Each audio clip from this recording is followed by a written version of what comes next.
Robert Card has been found dead in Maine. This has been an NBC News special report.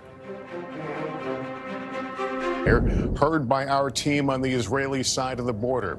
Tonight, stepped-up attacks coming almost 3 weeks after the surprise Hamas terror attack on Israel, and potentially signaling the opening of a new phase in this war.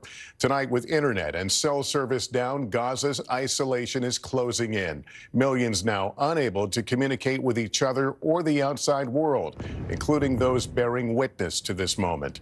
Richard Engel and his team are watching it all from just inside Israel. Israel rained fire on Gaza tonight in the most intense assault so far of its 3-week war against Hamas, striking with jets, tanks, and artillery. The attacks shut down communications in Gaza, the internet and phones cut. The Palestinian Red Crescent says it has lost contact with its staff running ambulances and emergency services. No way to reach our reporting teams. Palestinians were already trapped in Gaza and under attack. Now they're cut off from the world and each other. Tonight, an Israeli military spokesman says ground forces are expanding their activity. And this from a top aide to Israel's prime minister. Tonight, we are starting payback. We are beefing up the pressure on Hamas.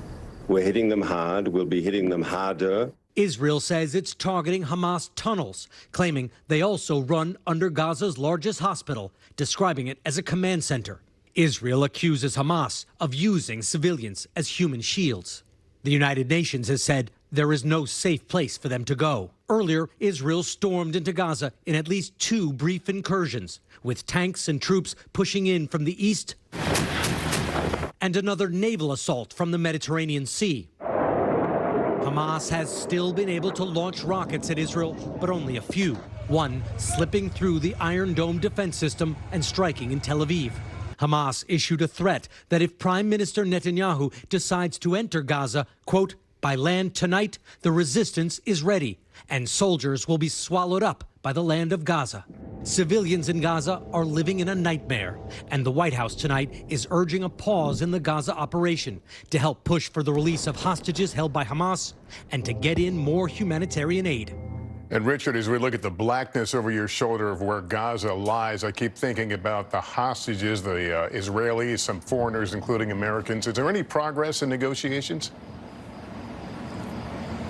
Well, we know that Israel and Hamas had been talking through mediators, and an Israeli official said that this intensified campaign is in part designed to pressure Hamas to free the hostages, but the negotiators themselves say what's needed is a ceasefire.